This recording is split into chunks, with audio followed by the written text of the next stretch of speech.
giving already suggestions and options about how the city can make Bourbon safer, the French Quarter safer, but they also have been tasked to address how we make our Mardi Gras parades safer as well. And so they have had quite a tour of the city, the parade routes, and so forth. As you know, the commitment of your police department, myself, your mayor, is that we are going to maintain our traditional parade routes. There will not be a change to those parade routes. We want to keep our culture intact, but to make things safer. So more about that to follow in the future. I will say that there have also been recommendations that I also just recently alluded to. And we're going to begin publicly rolling out some of the options right now to our community. And tomorrow we are meeting with, in the afternoon, the business owners in the French Quarter. And during that meeting, we will be making some presentations to the community about options of making the Bourbon Street safer, making the French Quarter safer, because when we make things safer, then it also means some inconveniences. And I do think the city and the community needs to have a voice into those impacts and give us counsel back. We're going to give suggestions about what are the options, but we need to hear back from the public. The city council will also become involved. We are going to be doing a presentation as well to the city council about some options that they can weigh in on as the community's voice. How safe, we all share the same goal, is to make New Orleans as safe as possible. I want you to know that the city has also accepted the help of the federal government through HSI, and HSI has offered training on how to identify suspicious activity such that if you see something, say something so we can do something. And last Saturday, that training began for people in the hospitality industry. There was another training as of today, and there will be a third training tomorrow, because we need your partnership. We have done great strides in this city in lowering crime, making New Orleans safe, but it has been indeed because we're in partnership with our city. And so I want to say now that as you in the community start to think about, if you see something, say something so we can do something, please call one of two numbers. 511-511, just that simple. That is being stood up through the Louisiana State Police, who is in great partnership with you, as you know, with us, I should say. The other number that anyone in the community can report something that is suspicious is 1-800-434-8007. We're going to have an incredible Super Bowl. We're going to have a great and fun time. And then followed by Mardi Gras. This is a safe city. We've had a tragic event. And we will never forget what happened here. But we know and are confident that our plans are good. And so with that, Reese, if you want to open it up for a question or two. Sure. We're going to start with WWL, and we'll end over here with Chelsea. WWL, go ahead. I'm okay. You're good? Yes. Okay. Fox 8. Can you go into a little bit more explanation? I know you said tomorrow y'all will start rolling out some of these suggestions. Yes. For the public that's tuning in tonight, can you elaborate on any of those? Sure, we have some options associated with the Bourbon Street and whether or not, closing streets. And that's what I mean by rolling out some options and what those impacts would look like. And our business community would be impacted, as well as the residents. You know, y'all know there are 3,000 residents who live in the French Quarter. I'm one of them. And so community, business, and residents need to be able to give feedback to us, but we're going to begin with the business community. It won't be the only time we will be reaching out to the public to give us feedback, but we're beginning with that particular group. And could you also elaborate on, if someone does see something suspicious, what sort of the protocols and steps that NOPD will take to ensure that everyone does stay safe? I know yesterday I was in the quarter. I actually reported something suspicious. Good. And I noticed it was a fine line between not having public panic, but Right. also checking out Sure. the item. You know, that's true. So you can report it to any officer you see, and our officers, as well as through these numbers, we will follow up. And like I said, even the ice chest issue, right? If you think something seems out of place, report it, and we will follow up. But you're going to have to give us enough specificity so we know who to see, touch base with, item to look at, okay? So you got to give us, don't just say a backpack. Now, if you see a backpack that's abandoned, you need to describe it, give us specifics where it is, and we will follow up, okay? The issue. When you talk about preparation, I know yesterday there was some work being done on bollards in the French Quarter. Can you give an update on that? Also, about a week and a half ago, there were some barriers put up in the French Quarter around Jackson Square, but also taken down. Yes. What was the reason for that, and where we stand on that? Yeah, so what you saw, and I know y'all been reporting on the news, I saw it last night on the local news about all the barriers that were being brought in on flatbed trucks. That is in preparation for Super Bowl. And as you know, we have a lot of partnership, and a lot of that is NFL security, and those are their assets that they are bringing in to what we call hardened target, the Poydras and Canal, as we prepare for the Super Bowl week. Okay, so that is the status of that. You're going to see a lot more barriers coming in and being in place. With respect to the barriers that were put up in the French Quarter the other week, that was an issue of who called whom and who approved that. And that was just an issue of we were not fully communicating as to who made the call and who should have put those up. And that's why it was not our decision to put them up in the first place, but it was our decision to say, no, we're going to pull them down now. I also have to ask you one thing. A lot of people are keeping an eye on crime in the city. I know where we are right now with violent crimes. Just looking at some data, it seems like violent crimes are down this time compared to this time last year. I mean, can you talk a little bit about that? Yes, I can. You know, it is. When I say our city is safer than it has been, it is indeed. I actually have the numbers. I thought I had them right here. I was just given new numbers this morning, and I will tell you they are extremely impressive. John, we're going to come back to that. We're going to get those numbers. Yeah, I will tell you that, as you know, last January, we had a total of 18 homicides last January.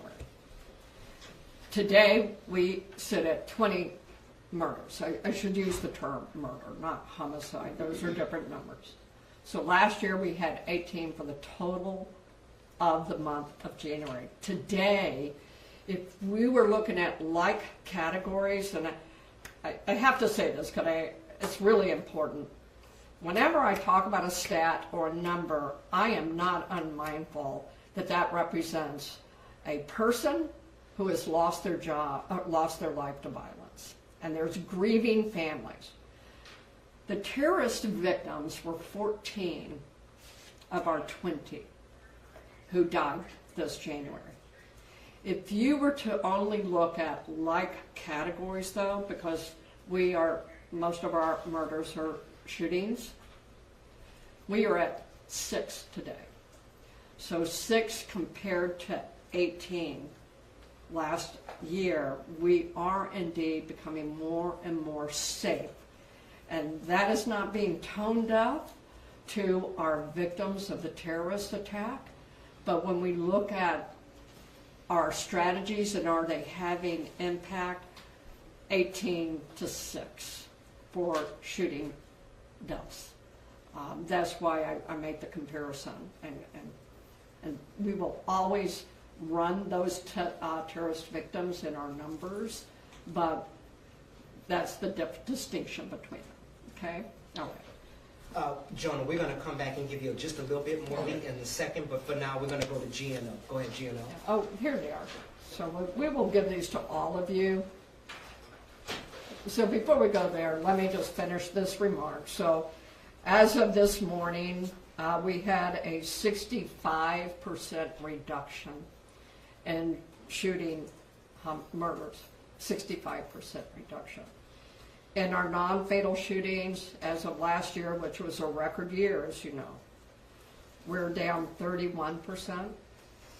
In armed robberies, we're down 69%. And then for carjackings, is the other measurement we give you regularly, we're down 67%. And last year, those stats were the lowest, with one exception, in 60 years. So we're still on track for making New Orleans safer and safer. GNO, go ahead. Yeah, go ahead. This is kind of going off of Chris too, with Yeah. the see something, say something. I know you talked about the HSI training with the community, hospitality, community, the group. Kind of talk about what actually goes into training for something like that. Because I mean, I know you're always out here talking, Yeah. you know, see something, say something, but how do you necessarily train? You know something, have you ever read the book Blink No. by Malcolm Gladwell? It's actually a very good read, and what it does, it helps frame your thinking to understand. We look at things all the time and we go, gee, that seems suspicious. And what we do is we train people how to articulate that. Why does that look suspicious? Can you put words to what you're looking at? And so it's raising consciousness. We do it all the time. Something doesn't seem right. You did it yesterday. Something didn't seem right. It's learning to look at things a little bit differently and go, that seems out of place. And it's raising consciousness is what it is. And it's in a classroom environment. You help people with scenarios. What do you think you're looking at? And I guess just how important do you think that's going to be in terms of, you know, moving forward into this Super Bowl season and Mardi Gras, training this specific group, rather than just, you know, going on TV, just saying, hey, everybody, see something, say something. Because those are sometimes the first responders in a way. They are in the hospitality industry. They're engaging with visitors. They actually are really very much boots on the ground. And so that's why we want to start with people like that who are in those industries, and they're out in the streets all the time in the hospitality industry. So that's why it's just a matter of a classroom in which, raising consciousness. What are you looking at? Okay, AP. What does a safe Super Bowl look like in your view? I'm sorry, I didn't catch What you. does a safe Super Bowl look like in your view? Much like our Taylor Swift weekend. Everybody having a great time, everybody having engaging, and everybody truly being safe and just having fun. That's what I think, and having very few, if no, incidents. I think Taylor Swift was a model example of how we did crowd management for a very large event, 3 days in a row. Okay, we're going to go back to Gabby, and then we're going to go over to Well, Ford. this was just out of the Taylor Swift. Oh, go ahead. But the Taylor Swift fans are not like Philadelphia.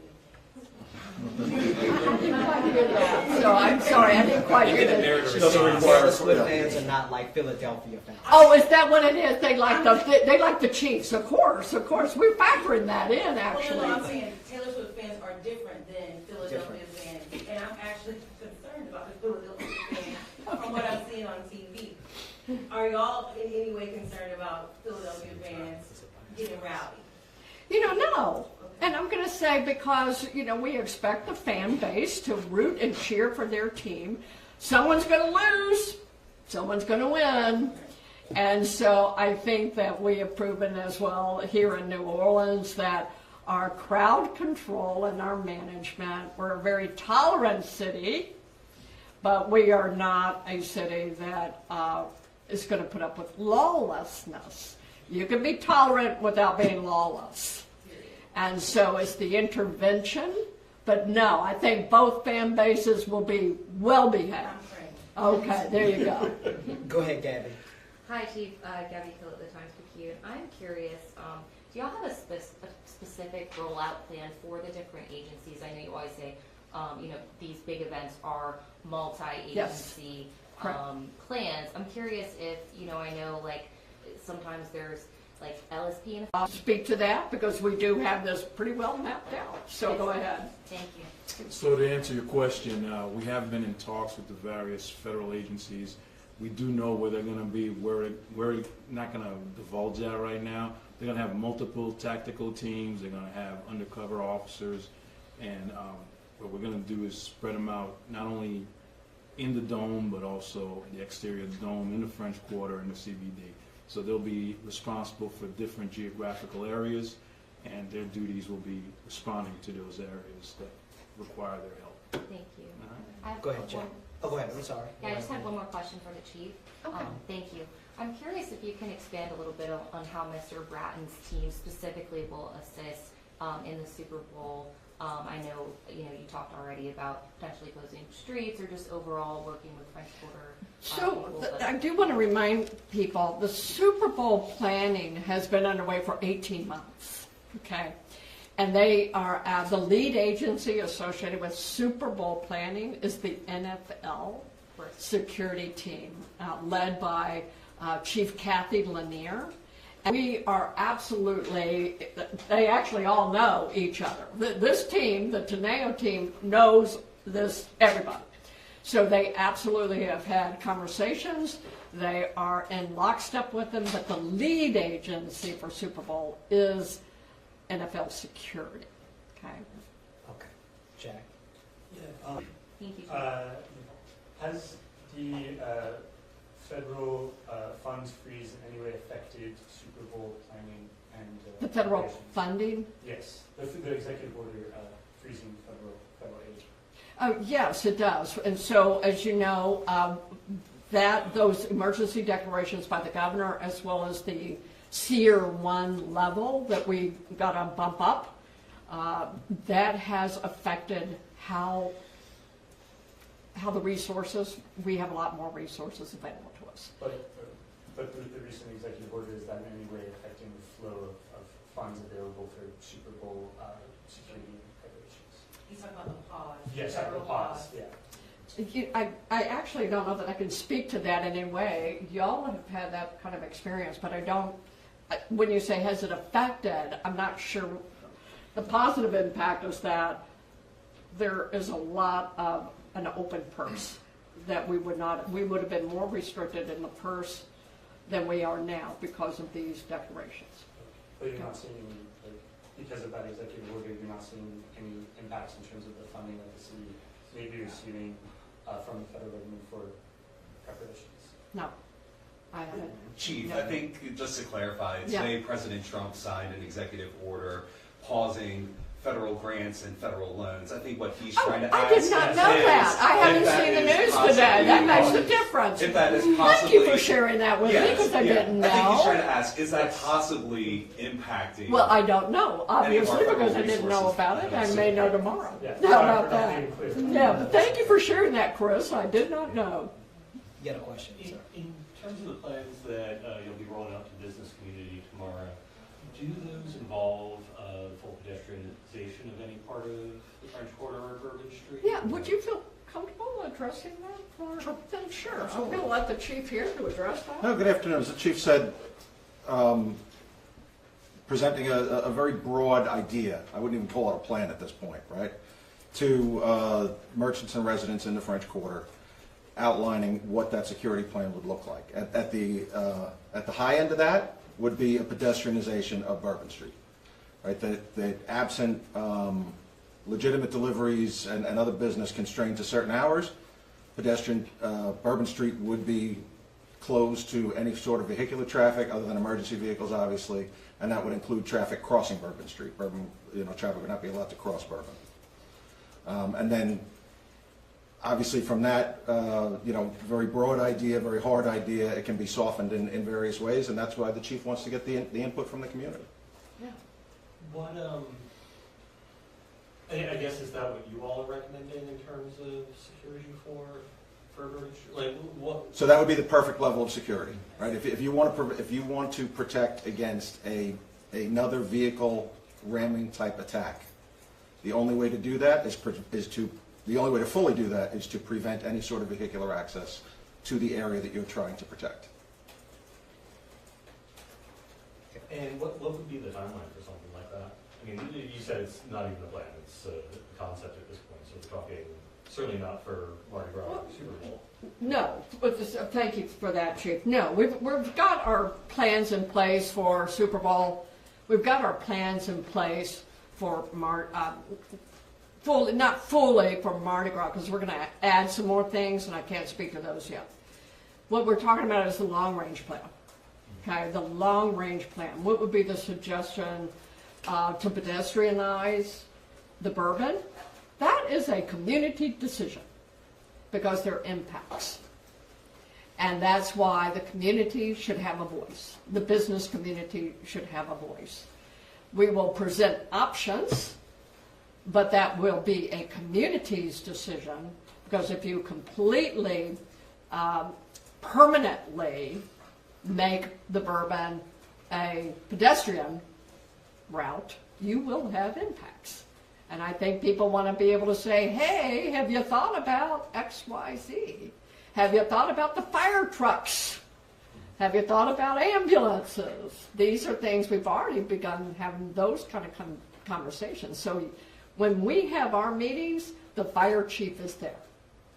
The EMS chief is there. We got to hear from a lot of people, right? So we're at that stage of getting their suggestions and ideas, preliminary, and then starting to roll them out so we can get community decision. This is a community partnership, folks. So, but fair question. Last Anything question else? goes to Chelsea. Yeah. Thanks, Chief. My understanding is that some of the NFL infrastructure, security infrastructure, is going to stick around for Mardi Gras. Can you speak to, like, That's correct. we mentioned barriers in the French Quarter, like what pieces might hang around? Right, and so when you ask me about the Mardi Gras, because we do know many of those assets will stay, and the question will be, well, how will we stage them? But the assets will stay, and when I speak of assets, I'm talking barriers, okay? And how would those be positioned, and which barriers where, okay? So that's a fair question, and that's what we know to be the case. Okay. All Thank right. you all for coming Thank out. you, We everyone. appreciate it. And if you want stats, here they are. Good afternoon, everyone. I have wanted to provide an update for the community as to what's been happening since January 1 and the terrorist attack. And so what I wanted to do is to introduce you to some members that you have yet to meet. As you know, a couple of weeks ago, I had brought in the leading expert on terrorism in our country associated with attacks in a major city, and that is Bill Bratton, who is the former commissioner of New York City. He served 2 tenures there, and he was also the chief of police of Los Angeles, a man who is known in law enforcement circles as the leading expert. And we're very glad to be able to have secured his services to be an expert counsel to me. But today, I'm going to introduce to you 2 members of his team. Now, to my right is the former chief of the Department of New York City. This is Chief Ken Corey, to my right. The chief of the Department of New York City is actually the highest ranked commissioned officer. So just shy of 35 years, or about 35 years of service with NYPD. And to my left is Chief Brian Dugan. Now, Chief Dugan